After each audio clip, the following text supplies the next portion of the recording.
दोस्तों ये कहानी है एक 70 साल के बुजुर्ग ससुर की। ससुर जी अपने घर में रहते थे और अपने बीवी अपने बच्चों के साथ अपनी बहू लोग के साथ बहुत खुश थे। उनके जीवन में कोई भी कमी नहीं थी। घर पर बैठे रहते थे, पूजा पाठ करते थे, रामायण वगैरह पढ़ते थे।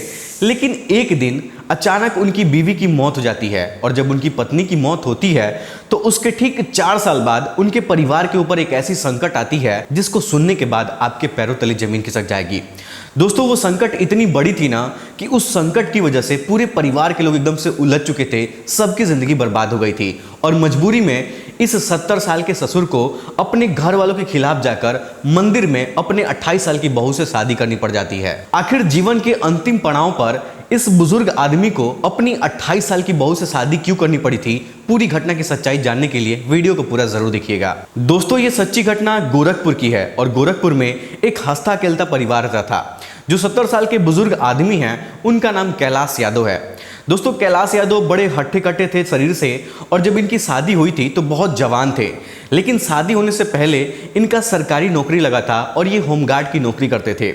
जब होमगार्ड की नौकरी इनको मिल जाती है तो इनकी शादी एक अच्छे लड़की से होती है और उस लड़की का नाम कमला यादव था। अब दोस्तों कैलाश यादव की शादी जब कमला यादव से हो जाती है तो ये दोनों लोग अपने घर में बड़े हंसी खुशी रहने लगते हैं। इनका जीवन बड़े आराम से गुजर रहा था। लेकिन शादी को जब कुछ वक्त बीत जाता है तब कैलाश यादव के 4 बच्चे पैदा होते हैं और वो चारों बच्चे धीरे धीरे करके जब बड़े हो जाते हैं, उनकी पढ़ाई लिखाई पूरी हो जाती है, तो कैलाश यादव को लगता है कि अब हमारे बच्चे बड़े हो गए हैं और ये लोग कामयाब भी हो गए हैं तो क्यों ना इनकी शादी कर दी जाए। अब दोस्तों यही वजह था कि कैलाश यादव इधर उधर लड़कियों का रिश्ता देखने लगते हैं और अपने बच्चों की शादी उन लड़कियों से करवा देते हैं और 5 साल के अंदर इन चारों बच्चों की धीरे धीरे शादी भी हो जाती है। शादी होने के बाद कैलाश यादव के जो चारों बच्चे थे ये लोग अपनी अपनी पत्नियों के साथ बहुत खुश थे और सभी लोग एक ही घर में रहते थे।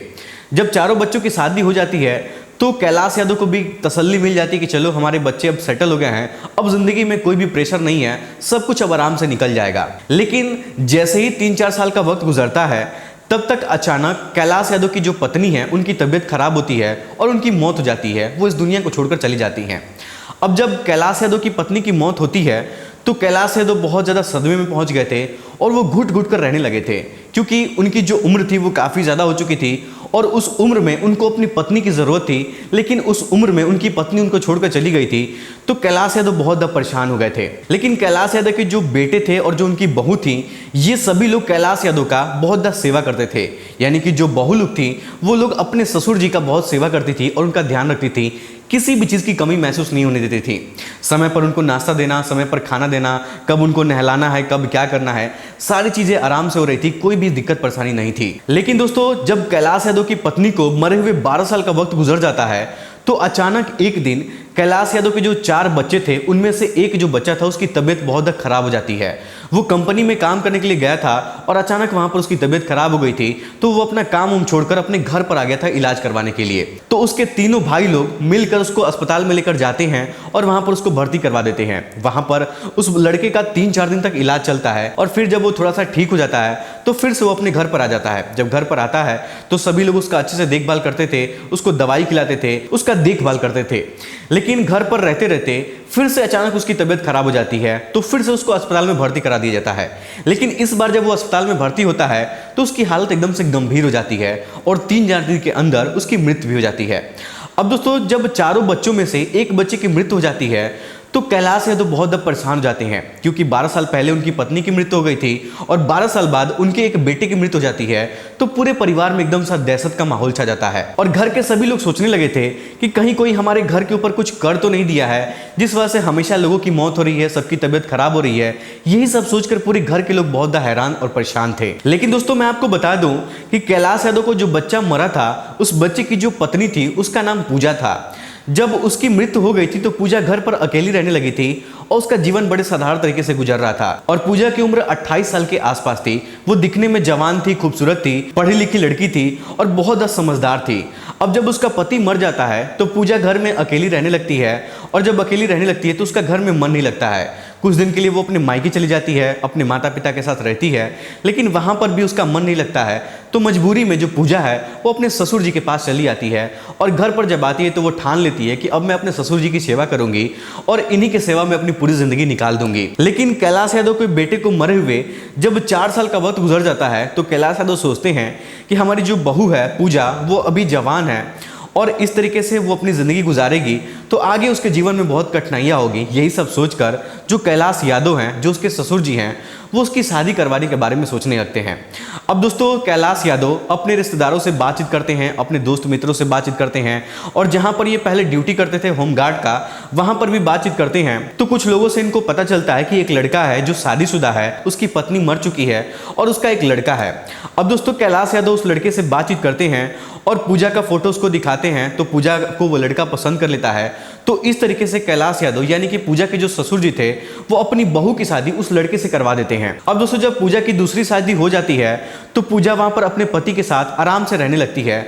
लेकिन 2-4 महीने का वक्त जब गुजरता है तो उन दोनों के बीच का जो रिश्ता है ना वो कुछ खास नहीं था। उन दोनों के बीच में बहुत ज़्यादा विवाद होता था, लड़ाई झगड़े होते थे और यही वजह था कि पूजा अपनी दूसरी शादी तोड़ देती है और तोड़ने के बाद अपने ससुर जी के घर पर आ जाती है और यहाँ पर रहने लगती है। अब दोस्तों पूजा के ससुर जी सोचते हैं कि चलो कोई बात नहीं है, ये बहू हमारी है, हमारे घर की लड़की है, हमारे घर की इज्जत है, अगर इसकी हम लोग शादी किए थे वहाँ पर इसका रिश्ता नहीं टिका है तो हमारे घर पर आ गई है तो कोई बात नहीं, अब हम इसको अपनी बेटी की तरह अपने घर पर रखेंगे और इसका देखभाल करेंगे, इसकी जिंदगी संवारेंगे। अब दोस्तों पूजा अपने दूसरे पति को छोड़कर अपने ससुर जी के घर पर आ जाती है और अपने ससुर जी के साथ में रहने लगती है, अपने ससुर जी का सेवा करने लगती है। इस तरीके से देखते देखते पूरे 1 साल का वक्त गुजर जाता है। तो पूजा अपने घर में बहुत अकेली रहती थी, ज्यादा किसी से बात नहीं करती थी, हमेशा डिप्रेशन में रहती थी, अपने पति के बारे में सोचती थी और अपने पति के साथ जो वक्त बिताई थी उस पुराने वक्त के बारे में सोचती थी, उसको सोच सोचकर याद करती थी। अब दोस्तों पूजा के ससुर जी के पास कोई रास्ता नजर नहीं आ रहा था। पूजा के ससुर जी सोचते हैं कि क्यों ना मैं ही अपने बहू से शादी कर लूं और शादी करके उसको हमेशा के लिए अपने घर पर रख लूं तो कितना अच्छा होगा।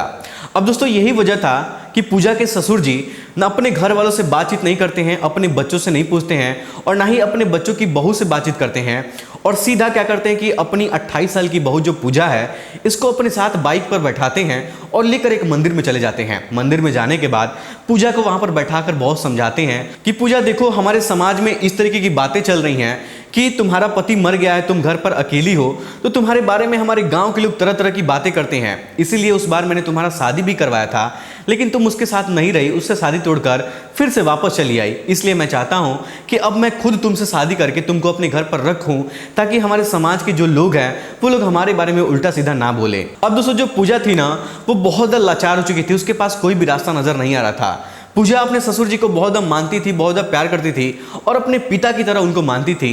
लेकिन जब उसके सामने इस तरीके की मजबूरी आ जाती है कि अब उसके ससुर जी से ही उसको शादी करनी पड़ जाएगी तो दोस्तों पूजा अपने ससुर जी का विरोध नहीं करती है और मजबूरी में अपने ससुर जी की बात को मान जाती है। और दोस्तों उसके ससुर जी बिना घर वालों को बताए हुए मंदिर में चुपके से अपनी 28 साल की बहू से शादी कर लेते हैं और शादी करने के बाद जब उसको घर पर लेकर आते हैं, जब घर वालों को पता चलती है कि ससुर जी अपनी ही बहू से शादी कर लिए हैं तो पूरे गांव के लोग हैरान हो जाते हैं। लेकिन गांव के कुछ बड़े बुजुर्ग लोग थे, वो लोग कह रहे थे कि ठीक है, आपने अच्छा किया है कि आप शादी करके उसको घर में रखे हैं, नहीं तो समाज के लोग तरह तरह की बातें कर रहे थे कि उसका दूसरा वाला लड़का उसके साथ संबंध बनाता है, पहला वाला लड़का उसके साथ संबंध बनाता है। तो कभी कोई कहता था कि बड़ा वाला लड़का जो उसकी पत्नी मर गई है तो उसके साथ संबंध बनाता है। इस तरीके की बातें पूरे गांव में फैल रही थी।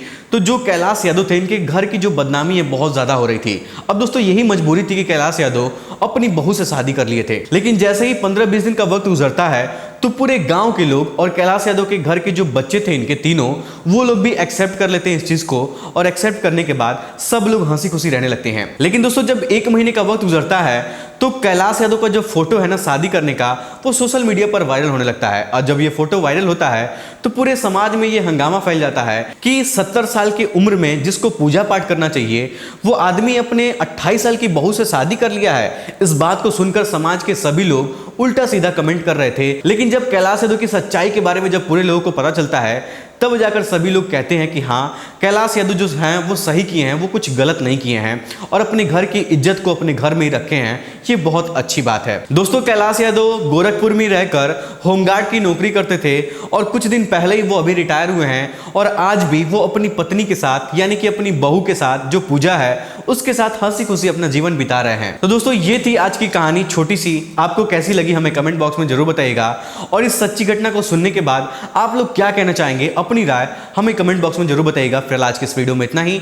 वीडियो पसंद आए तो वीडियो को लाइक, चैनल सब्सक्राइब जरूर करिएगा। आप सभी लोग का बहुत बहुत धन्यवाद।